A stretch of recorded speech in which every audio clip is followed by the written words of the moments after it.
Welcome, everybody. Welcome, everybody. This is Max Moving Training Podcast, and today we're going to have Yuri Margolin on the podcast today from Moving Sales Professional, the owner over there who's killing it in moving sales bookings. And, I just don't want to scrutinize it up. Yuri, if you want to introduce yourself, let people know who you are. Yeah, sure. Yeah, sales is what we do. That's our specialty.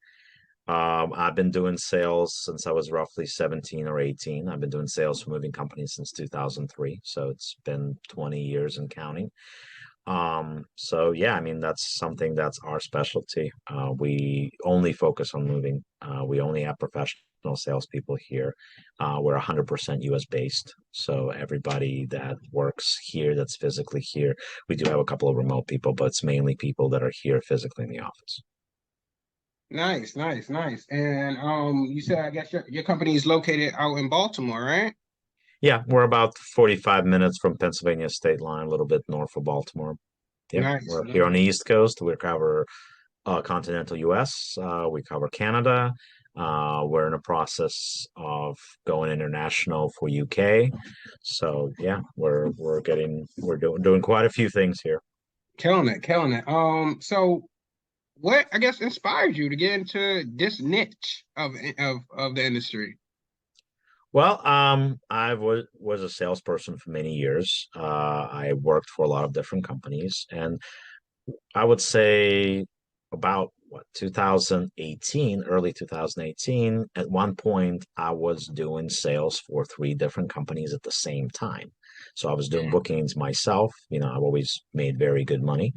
And I was doing bookings for a bunch of companies at the same time. And one of the company's owners that we knew each other for quite a few years at that point. I was working for probably 3, 4 years at that point. So he was joking around. He said, "Hey, you should do sales for like 10 companies at the same time. You'll be making great money." So we laughed about it. And then he hung up the call, and I started thinking, well, I can't do sales for 10 companies at the same time. But if I got a couple of people and if they broke even and if I was still making what I'm making and blah, blah, blah, the whole process started twirling. Well, how can I avoid this charge? Or how do I not do this? How can I do things so that I'm not a broker? I don't want to be a broker. How do I do things the right way? I know all the pitfalls. I know the industry. I know I've done everything. I've been on a truck. I've been on the move. I've been in the office. I've done operation. I've done dispatch. Everything without being a company owner. I've done it all. So it's like, okay, well, what can I do? Sales is something that I really enjoy and it's fun for me. What can I do? And then one thing led to another. I initially started, I had a partner. Then we got basically we weren't even going to open until January or February of 2019. But then like September, a guy reached out to me that used to work with one of my clients, one of the companies that I worked for. He reached out to me and said, "Hey, I want to open my own company. Can you do sales for me?" I said, "Well, I'm starting my own company, so we can do this for you." So we ended up opening in October of 2018, and the rest is history. We're still here. We work with roughly close to 30 moving companies nationwide. Like I said, we're in the process of signing a contract with a company in UK, and we're certainly talking to a few companies in Canada. So yeah, we do everything. We do local, we do long distance. The goal is to be accurate. The goal is to uh, basically be the solution for companies. We never want you to feel like we are an outside sales team, obviously, but we never want you to feel that way. We want you to feel like we're right there, just next door to you. And realistically, if you ever feel the need, you can always, if you're close enough, drive here or you can fly here. BWI is only 30 minutes away. We'll come and pick you up if you want to come and visit us. All right, awesome. So with that being said, what do you feel how do you feel towards this recession that's coming? Like, how has that really been affecting the industry from your view? Well, it's actually a lot along the lines of what we've recently talked to a realtor about. He said the same, it's the same thing that we were dealing with when we had COVID, in the sense that you had all these people that were waiting, and then suddenly it's like, okay, screw it. I'm not waiting anymore. I need to move, right?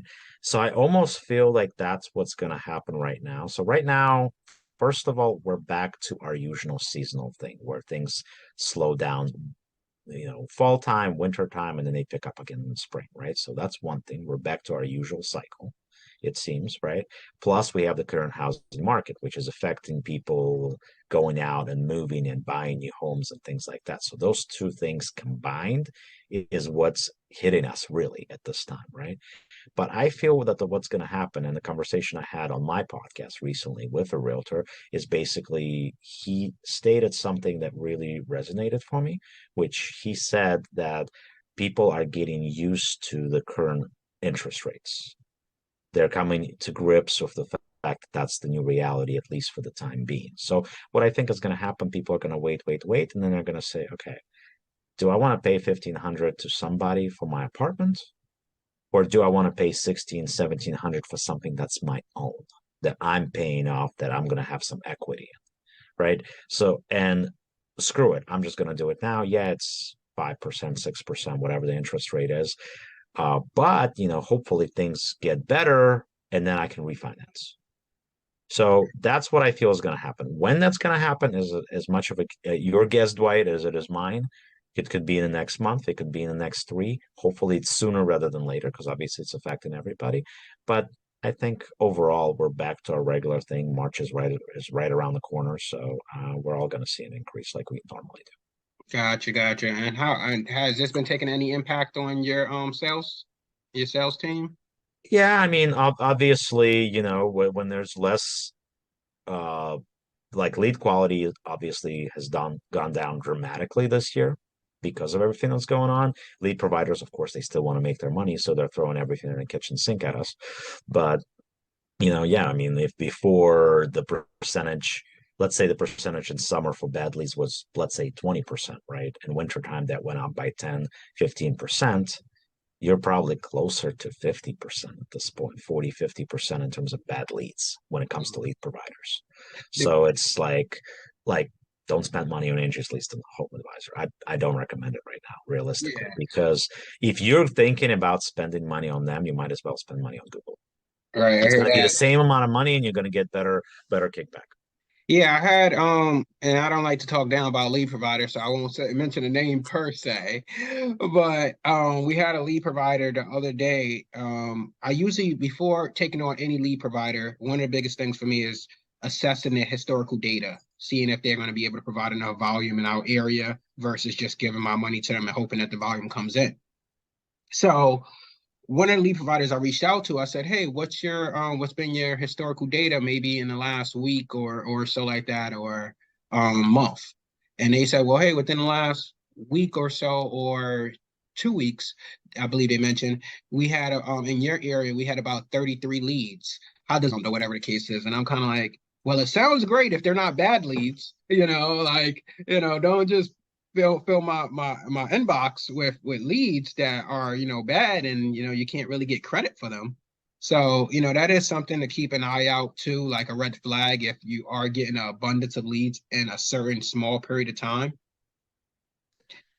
Yeah, I mean, I would say that that would be one thing. The other thing too is almost, I mean, one big advice for all you movers out there when dealing with lead providers, and I know, obviously, look, there's no secrets about lead providers out there. So I'm not gonna give out any secrets here that nobody doesn't know, right? So Equate Media is one of the big lead providers out there that pretty much everybody uses. That's a fact. It's nationwide. But one thing that you may not know, so they used to have this great person that they used to work there.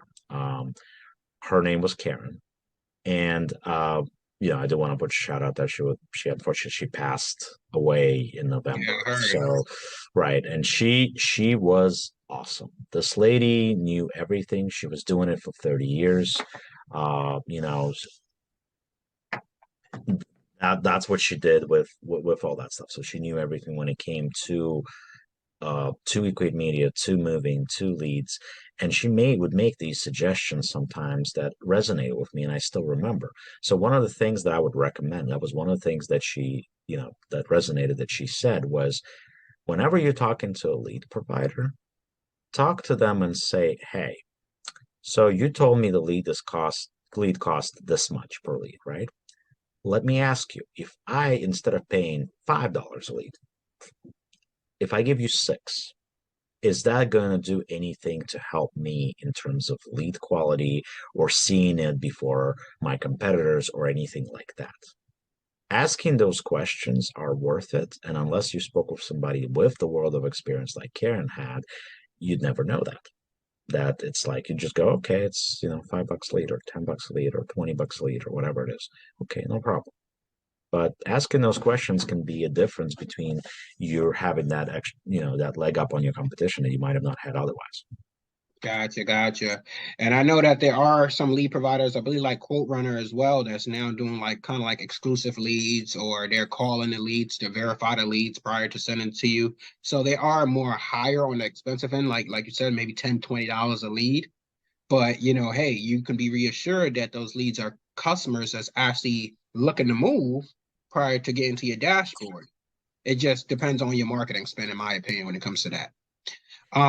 So going into it, Yuri. So with all this and all this said and everything, what's been, I guess, a big, um, I guess, how do you reword it? I guess for more words. What is something that you can bring to the moving industry today? Like, what's something that you could teach us today that maybe some of these owners may not know in the sales area? Well, a couple of things besides sales, just to kind of, if you're comparing what we do and what somebody else do in the same industry, right? We are not done when deposit is given. So first of all, deposit goes through the moving company. We do not get any of that. We get a percentage of the actual sale. But ultimately, we are still doing a lot of customer service. We're still answering questions leading up to the move itself. We're answering questions on the day of the move. So some minor things like, for example, you showing up and the customer having 300 more boxes, for example. We want to handle that call because we're going to handle that in 5 minutes.